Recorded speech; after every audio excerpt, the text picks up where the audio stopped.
Well, good morning, everybody. Welcome to this episode of our Citizens Academy this month. We are having the opportunity to chat with our town clerk, Jean Chrisman. Jean, I figured we'd just have a conversation today, general conversation and question and answer, a small group, but these do get viewed. We know that they do get viewed on Facebook and that type of thing at a later date, but just a general kind of conversation today about the town clerk and the position and the operations and what you do and all that kind of good stuff, and just an opportunity to chit chat a little bit. So why don't we just kind of pause for a second? You kind of introduce yourself for anybody that might not know you. Okay, my name is Jean Chrisman. I have worked for the town of Canandaigua since November of 1997. My first 16 years, I worked in the development office as the town's zoning inspector, zoning officer. And in January of 2014, I started in the town clerk's position. So, and have been here ever since. And I absolutely love working for the town of Canandaigua. It's been a pleasure. It's only 8 minutes from home, which is great, but the people, my peers here at work, and the people, the residents of the community have just been awesome to work with over these last almost 24 years. So it's been great. So awesome. Jean is one of the folks here that I would refer to actually, we've got a couple of them with us today, but institutional knowledge. You go back and you're like, well, what took place 10 years ago or even 15 years ago? Jean is one of those folks that you can go to, and she's like, well, I think they were trying to do this or that or whatever the case. Well, thank you, Jean. Thanks for joining us today. So every town, right, in the state of New York has a town clerk. all right. So Yes. maybe let's talk about generally, let's talk 30,000 foot about the position and what it is and why it exists, and then we're going to talk about your specific position and some of the operation stuff. So, Okay. Well, the position is multifaceted. It incorporates working. The main thing is the clerk to the town board, attending the meetings, doing the minutes and those kinds of things. So that's priority. Also in January of 2014, the town clerk's office also became the office of the receiver of taxes. So we do that. We do a collection of all payments.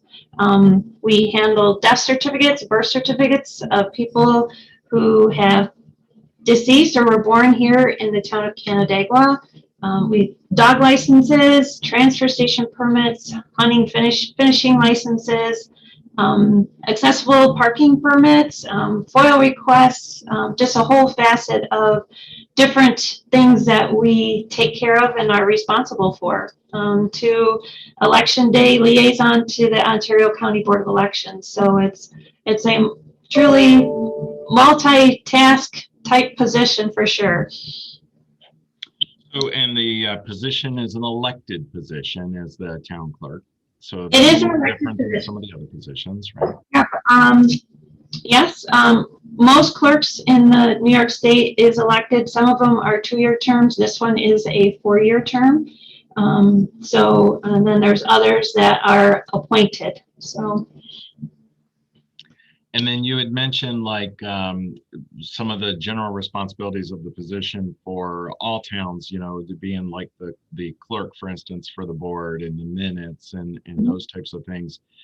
Maybe just touch on, I think people know we try to be very transparent. Obviously, if we do things like this, we publish our agendas ahead of time. We try to put a lot of attachments. Actually, we have an agenda coming out. I'm sorry to be the bearer of bad news. That's over 900 pages today.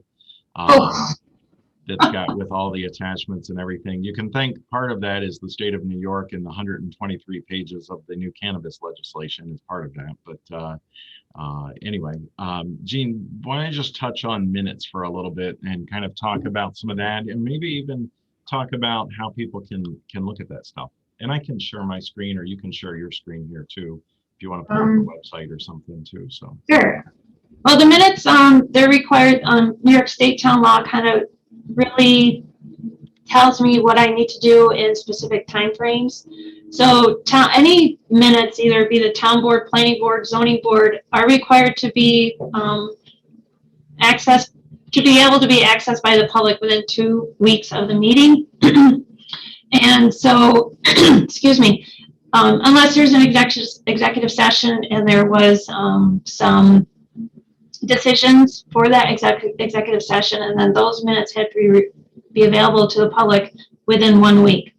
All of our minutes are posted to the town's website on each of the town board page, planning board, zoning board pages, with a link to an outside agency called General Code. And our minutes are there in draft form until the boards approve them, and then the final approved minutes are then replace the draft minutes that are there. So it's the minutes, I believe, go quite a far back. They might even go back to 2010 for the town board, where we've scanned them in. We are still keeping them hard copy here in the vault, just in case. Those are the history of the town, so we are definitely going to keep those hard copies as well. So I know, Jean, you and I had worked, the discussion relative to the racetrack in Canandaigua comes up from time to time, and we have to go back and look at old things that the town board may have done many, many years ago. And I think I remember a couple of years ago, you helped us find minutes from, I think it was actually like 1976 or 77, right, somewhere around that time frame, when the town board had actually taken action. So like if the public wanted to see something like that, how would they go about that? Well, minutes that are older than from, I think it's 2010 that are on the books, all of our minutes up until I think it was 2016, we index them. So any topic that was discussed by the town board are in an index. So we are able to do a search through there and then pull the minute book and pull the minutes from those meetings. So they just need to contact the town clerk's office, submit a FOIL request, and we can find that information for them.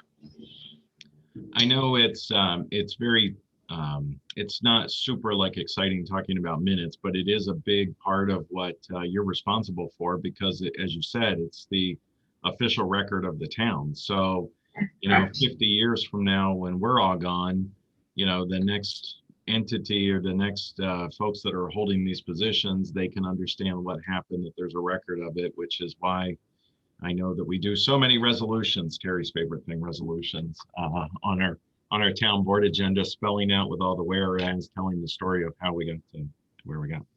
I think I have a question on behalf of Fiona. You mentioned when you were talking about some of the different things, dog licenses. Yes. Let's talk about that for a second. Sure. What's the rule? What's the requirement? It's under the New York State Ag and Markets Law. All dogs that are 4 months or older are required to be licensed in New York State. So you go to either your city or town clerk. Villages actually do not do dog licenses. So it's your city or town clerk. You need to provide rabies vaccination. And then also, if the dog has been spayed or neutered as of that date, we need to see that proof as well. And then that's an annual renewal here for the town of Canandaigua. There are other municipalities that will do them for 2 or 3 years, but we've opted to do them on an annual basis. So how does that work? I come in, I get my dog license. Can I do it online, or do I need to come in person? Actually, you can come. We don't have anything online, but you are able to email us the owner's information, name, address, phone number, email address, the dog's rabies vaccination, spade and neutering certificate, if that's applicable. And then we can do everything. They can email everything to us, and then we can mail them the actual license, so the tag. So we've done that several times, especially over this last year, where people are still uncomfortable going out into public. So we're more than happy to do that. And what about the renewal? You mentioned a renewal. Is that an automatic thing? How does that work? Yes. So every month, right around the 1st of the month, we pull a list of all the dogs that are due for renewal. So for the April dogs, the list was pulled March 31st. So the dog license renewals go out April 1st, so that they have them And then they have until the last business day of that month to pay the dog license, to renew it. And if they don't pay it, there is a $5 penalty. The other nice thing that we did last summer was we instituted the ability for people to renew their dog licenses online through a portal. The way to do that, they can do it 3 months after the renewal date and up to 6 months in advance. So if somebody's going out of town or something, they can do it. And they can do it online as long as the rabies information is up to date. If the rabies information is not up to date, they cannot do it online. So I'm just gonna go to the website here, and Jean, I Go think to- it's. Go to the town clerk page. You can do, yep, license, dog license, yep. I do. And then, yep, and then see the blue click here, yep, click on that. And there you go. You put in the tag number and the last name, and it will take you through the process. It's actually pretty simple. Awesome. That's cool. Okay. And then the fees for that, that's all actually, everything is listed right there on the website, I see too. So, Yes. okay. Awesome. Actually, since I've got that screen up there and I see the department contacts, you want to talk about the rest of your department contacts too? I would love to, yes. I have 2 fabulous deputy clerks. Lisa Record, she is my first backup.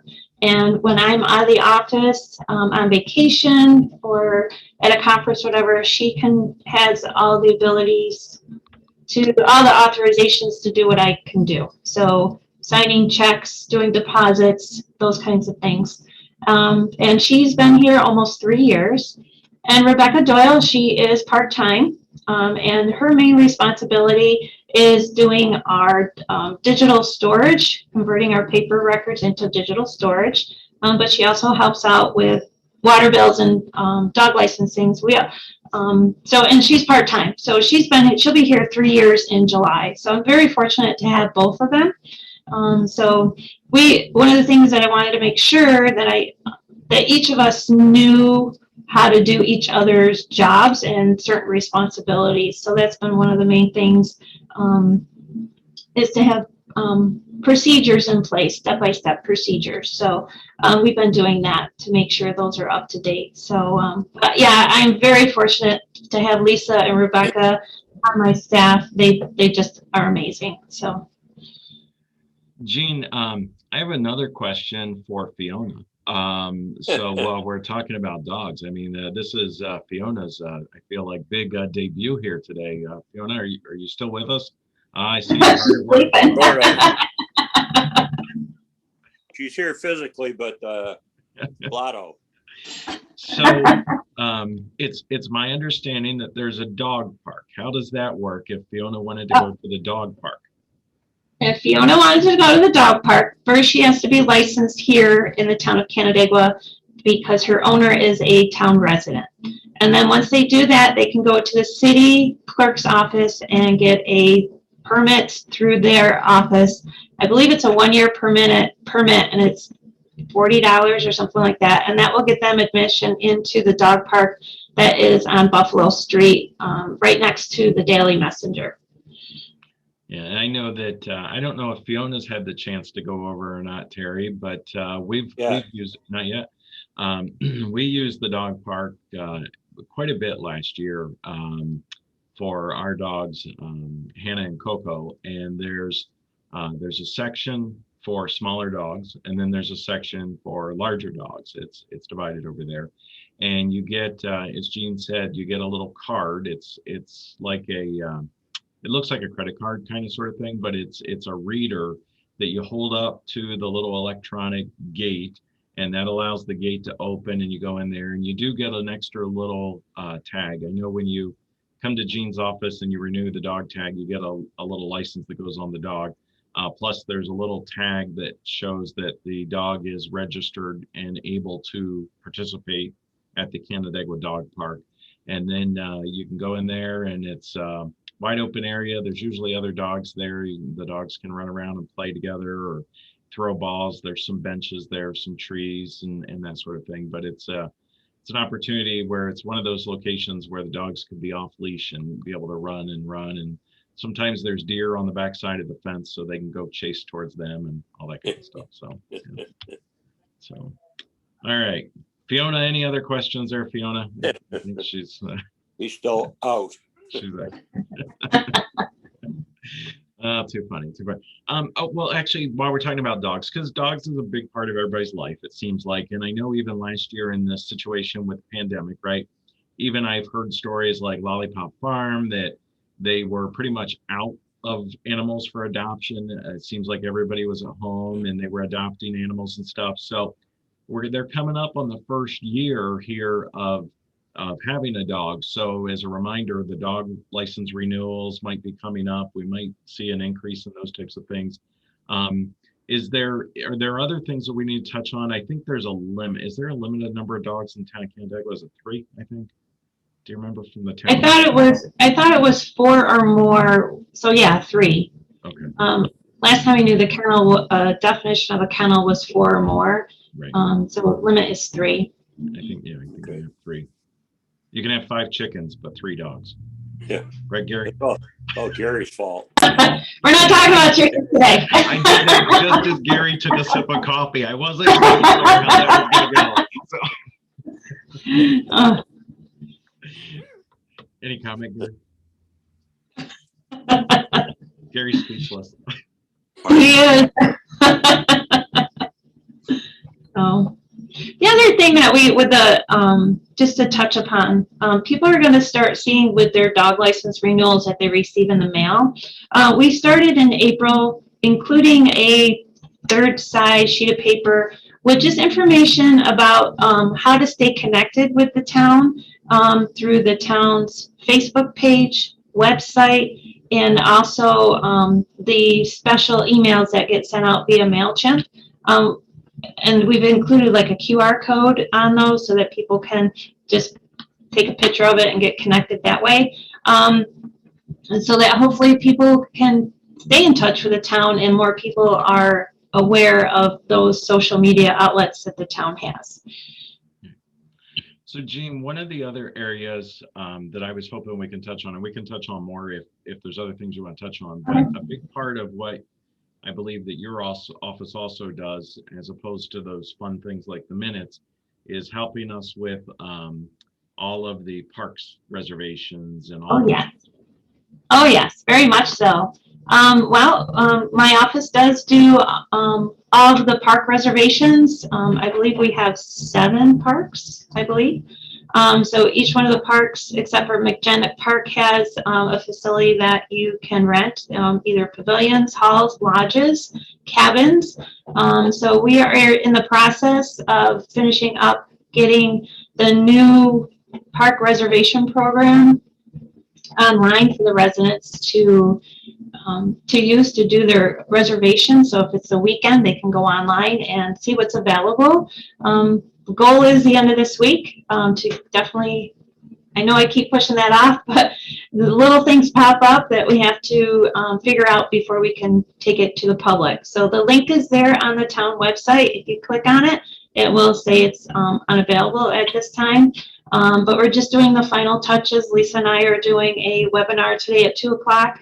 And hopefully by then we can get things moving. So it's going to be really nice. It's a great interactive program. There'll be a map of Onondaga Park with the cabins and the uplands, and so different things that you can do through there. So it's very exciting. So Jean, let's actually, you know what, I was just looking to see if there was a drop down here. I don't see it, but that's okay. I see that there are drop downs here that relate to your office for other things like marriage license, hunting license, fishing, yada, yada. But how do I, can you just walk us through? So right now, you go to services. Okay. And then if you go to cabins, I believe, and then if you click on, just click on Anacule or any one of them, scroll down and there should be, nope, I guess not yet. Well, we're working on it. So we are working on it, but there'll be a link there. We're going to send out a huge press release to all social media outlets, giving directions on where to find those links on the website. Okay.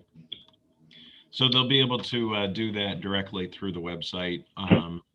Or So yeah, Doug, if you could go back, if you go under services, go back, services, reservation, and see the fourth one down under reservations, it says make a reservation. That will take you eventually to the online program. So it's getting there. So there's a start of it. They have to accept the policies, no drinking, that kind of stuff. And then once they hit the I accept button, and it will take you to this. So. And look, there's a little map, it looks like, of Onondaga. Yep. It's very Ananda Park. Yep. So. And then they can click on whatever it is they want to rent, I'm assuming. Correct. And then find out all the information. Gotcha. Yep.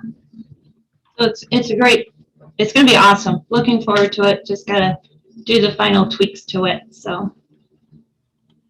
Awesome. Okay. In progress, but getting there, right? In progress, getting there. Yes. Okay.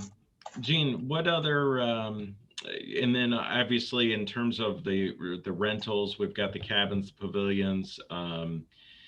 We've got a great lodge over at Outhouse Park. We've got pavilion at Outhouse Park. We've got pavilions at Pierce Park. We've got pavilions at Blue Heron Park that can all be rented. Obviously, we've got Butler Road Schoolhouse, and then a lot of the facilities down at Onondaga. So there's the ability to rent them online or contacting you guys. I know one of the questions that I've heard in the past is, maybe a family is interested in the whole family renting someplace for a week and they're trying to figure out. And I know I hear Lisa a lot of times talking to people about that kind of stuff. You want to just touch on some of that? So. Certainly. Reservations, like for cabins, we do take up until May 1st. It has to be a full week. If you wanted to rent a cabin at Onondaga Park, it's a full week. And then starting May 1st, it's a minimum of 2 nights. They can, like you said, soon go on to the website and do that, or call our office. And we hold those cabins for a week. And then once we receive payment, then those reservations are confirmed. So we do have a family that does come in every year. The week before, including the 4th of July, they book the entire park. So all the cabins are booked for that week. So and they've been doing it for several years. So that is really neat. We do have several people that come back and rent the same cabin year after year after year. So that's really very, very cool that we have a park that people love and want to return to on an annual basis. In addition to the family that you're talking about, I know of 2 additional families that rent generally at least 2 or 3 cabins all at the same time for a week period also, where they all get together and have a little family reunion down there for a week in Onondaga and hang out together and kind of cook and just have a good time and everything there. Right. Yep. And we get calls regarding weddings and people just wanting to have their ceremony at the parks, and we definitely, say yes, absolutely, we can do that. So, but it's active parks. All of our parks are becoming more active every year, and I think that helps with just our social media outlets and getting that information out there as to what is available. It's a big help. So every year we see an increase. I don't remember if it was last year or the year before. I think it was actually 2 years ago. I remember there was a wedding down at Onondaga where they had booked Crouch Hall, and Crouch Hall actually being one of the larger buildings there. It's wide open space down at Onondaga with nothing down the center of it or anything. And they had it decorated so beautiful inside. They even had these big lights that said love, and they had all the flowers, and it looked like a different building. I was so impressed. I happened to be at the park that Saturday, and just saw it, and I was so amazed at how beautifully it looked and everything. But with a little creativity and imagination, it really is amazing what you can do even for a rental in a short time period like that for a wedding or something. So Yeah, absolutely. Yes. so. Jean, what else would you like to touch on? What else would you like to share with us that maybe I forgot to ask you? I think our other big thing are the transfer station permits. We still are issuing those that will expire at the end of this year. We'll be working with the highway department in ordering new tags for the next 2 years.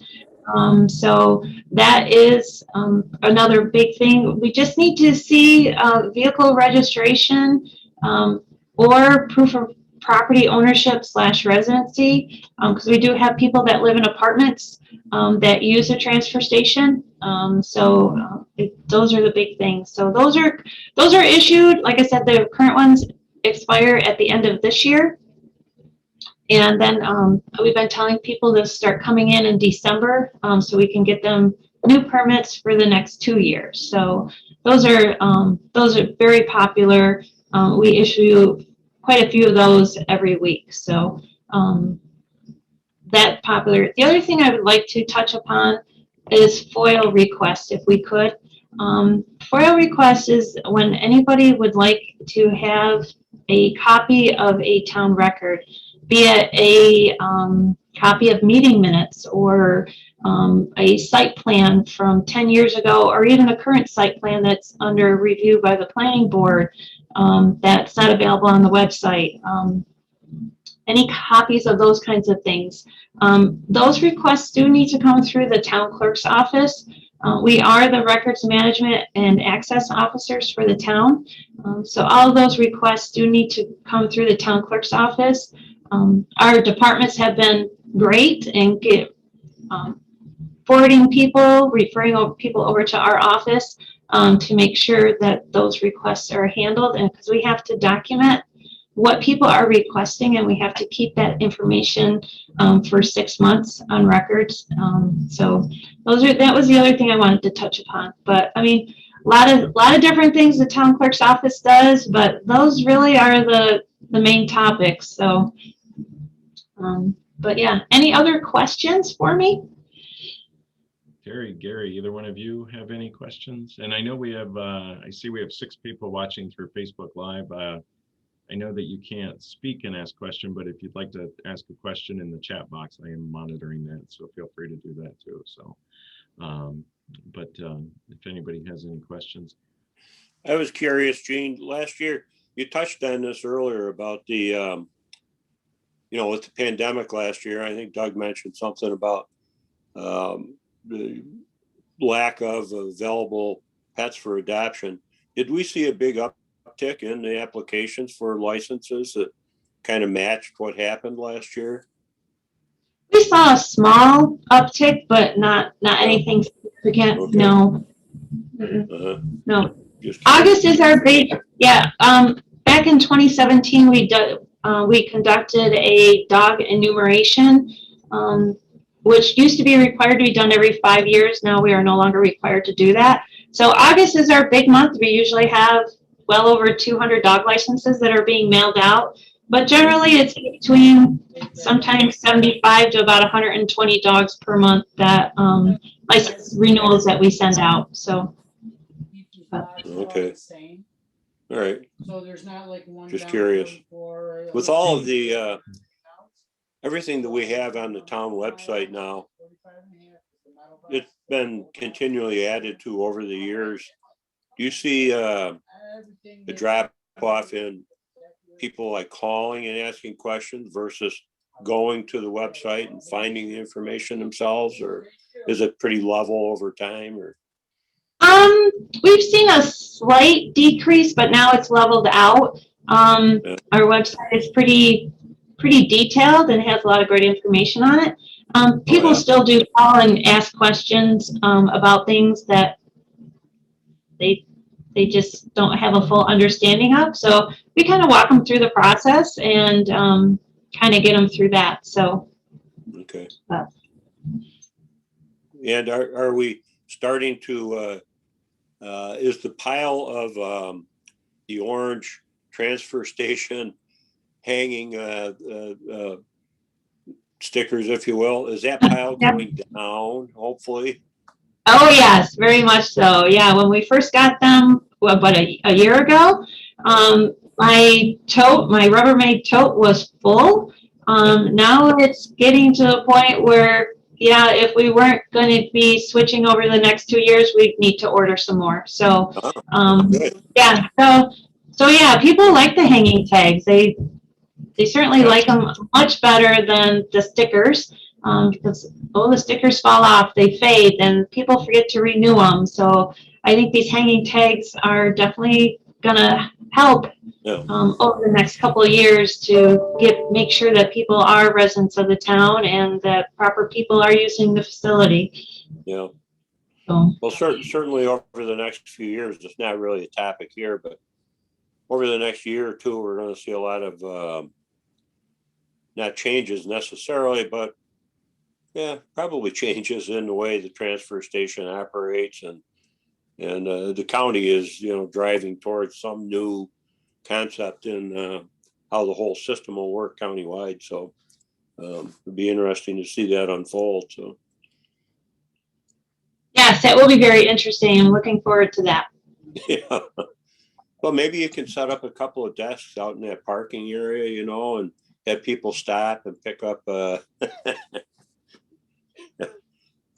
heard that that's. As long as it's not sub-zero weather, I'm okay.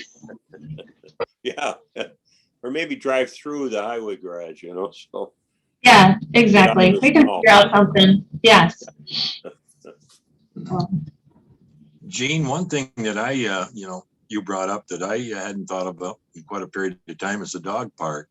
Now, do you receive a report on how much usage the town residents are making are using the dog park? I personally do not. Doug, do you receive any type of report from as number of town residents? When I request it, I get it. It's not something automatic. The last time I requested, Gary, great question, and I'll follow up on it. Get a more recent report. But the last time that I had asked for it and checked, it was actually 65% of the registered users were town of Canandaigua residents. Oh, wow, that's fantastic. That's good.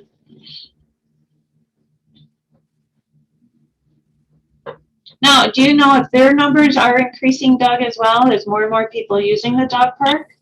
Yes, there had been, but it's also cyclical. And I think like with anything else, somebody may do it a year, and it is a 1-year thing, as you said. So somebody may do it a year, and then they may opt not to do it the next year, and then maybe they do it again the next year. Because it all depends on the different dynamic situations. And I think, to your point, Gary, sometimes some of our homes in the town of Canandaigua have a little bit more property that maybe they could fence in a yard and actually have the dogs right there at their home, that's exactly what we just did. We just put in we had an electric fence that was not working very well that our one dog kept escaping from. So we had to put in a small fence area so that the dogs could be in the backyard. So we're not as dependent on taking them to the dog park, although the dogs still like going to the dog park because they get to interact with other dogs. And then, we also have what I would call a growing population in the town of Canandaigua that's in something like townhomes or apartments and those types of places where they don't have as much room to necessarily have an area in the yard for the dogs. So that we find that a lot of the individuals maybe that are living in some of those types of communities, they are using the dog park, is what I've been told, especially on the north end of town, is the last time I checked what they had told me. So, yeah. Gene, I was going to ask you a question. Gary, any other questions related to that? No, not at the present time, thank you. Gene, I was going to ask you about something too.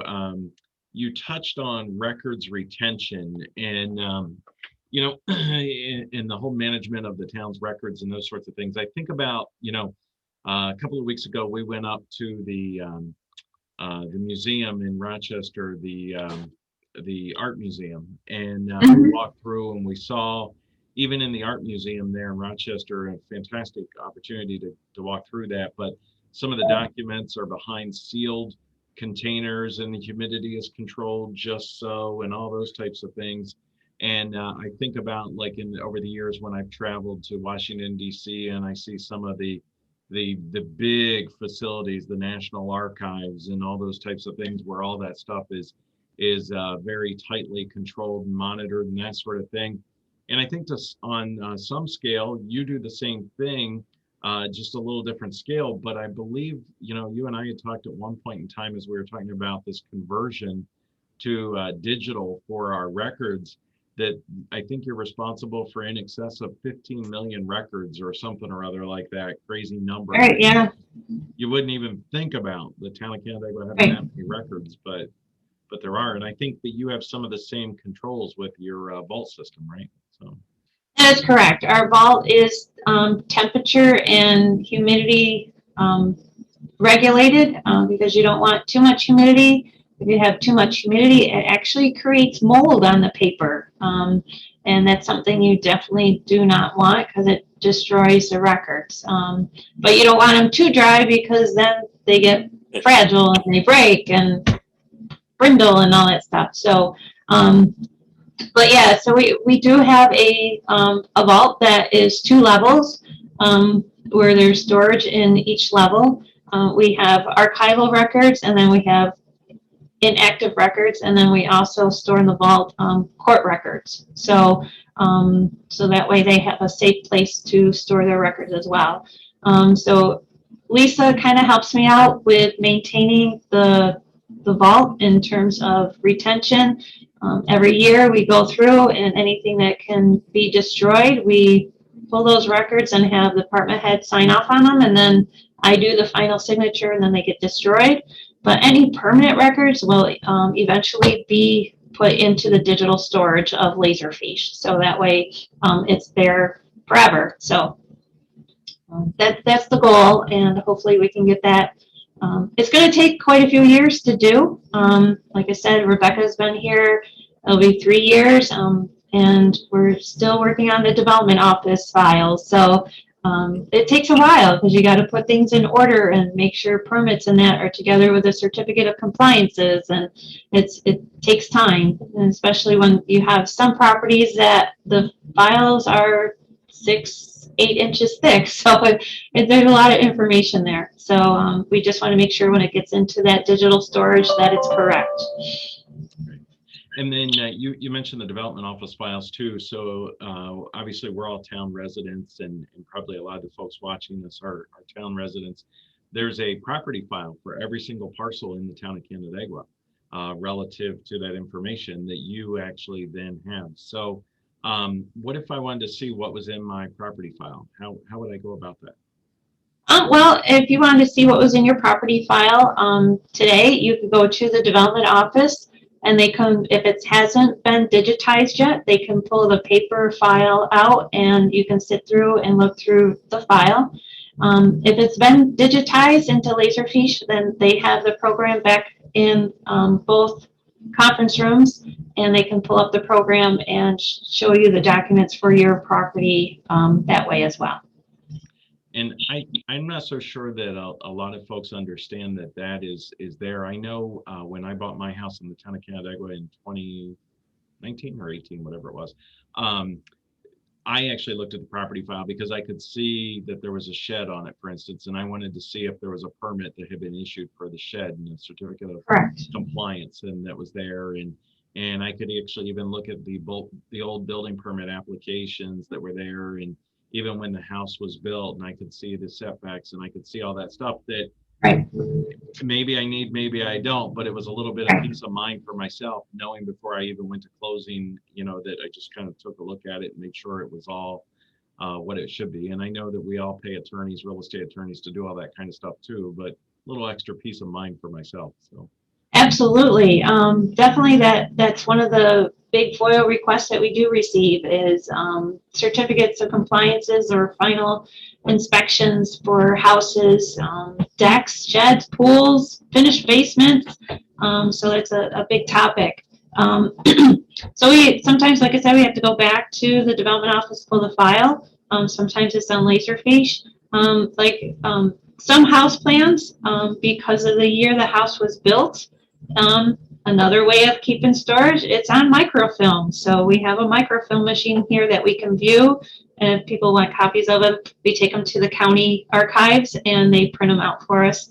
So it's really, we kind of got like 3 different avenues of storing records right now. Is the paper, the digital, and the microfilm. So a lot of different areas to look for things. So but people can come in if their house plans are on microfilm. We can certainly set up a time for them to come here to the town clerk's office, and we can pull the reel. It's just like the old Kodak film, you get the negatives and it's on a reel, and we put it in the machine and we find the plans and you can look at them. So it's pretty neat. Different way of, it's an old style way of preserving records. So the digital is a new way, and it's turning out to be a really good decision that we've made. So different ways to view your records. Gary, would you say you bought or built your house in the early 70s, was it? I mean, yours might be on microfilm. So. No, my house that I have now was built later than that. It was 93. Oh, okay. Our house was 75. Oh, okay. Yours is probably digital then. So. Actually, Either that. no, Gary, your house that you're in now.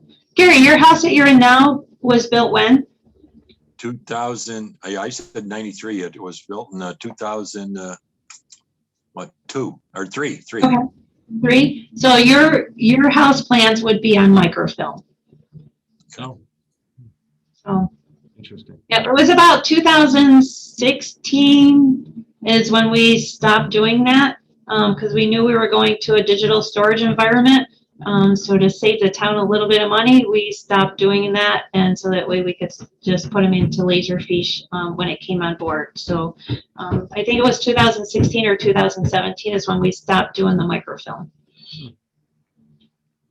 Interesting. So a lot of Yeah. houses that are on microfilm. A lot, yes. Terry, were you going to say something else there? I'm sorry. No, I just thought maybe, Gary's house, as old as it is, was probably a papyrus or something, Yeah, could be. So, all right. Well, does anybody else have any questions for Jean? Or Jean, anything you want to share? I'm all set. Well, Jean, thank you so much for taking the time to talk to us today and talk about the town clerk's office and operations. And I know I even learned some things today. It's always interesting doing these because you get to dig in a little bit deeper, and sometimes that we don't have time to chat about different things. So thank you for taking the time. Oh, no, thank you very much. We'd love to do this again in the future. Awesome. Sounds good. Yeah, it's really quite a wide range of activities that, you're engaged in there. It's more than the average person would really think. Right. Yeah, exactly. I mean, there's things that we do that I didn't even touch on. So it's a lot of responsibility, a lot of different things, and a lot of interface with all the departments here at the town. So it's a lot of work, but it's little. It may be the same work, but it's always a little something different every day. So which makes it so interesting. Great. All right. You guys do a great job. So thank you. Thank you very much. Thank you very much. Well, thank you, everybody. We'll kind of leave it there for this week. I think next month we're going to try to touch on parks in a little bit more in depth. And by that point in time, we'll be starting to think about Memorial Day and hot dogs, and we can be thinking about our parks and park cabins. And we touched a little on reservations today and all that stuff. And hopefully by then we'll be starting to gear up for our beaches being open and all that good stuff. So I know I've got spring fever. I'm ready. Bring it on. So. Yeah, same here. Yeah, Same here. yeah, we all do. Hey, Doug, what's the date of next month? Is it the 12th or the 19th? The second Wednesday, so it'd be the 12th. May 12th. Okay. Yep. So it'll be the 12th. So okay. All right. Well, All thank right. you, everybody. Thanks. Have a Thank great you. day. You too. Bye. Now. Bye-bye.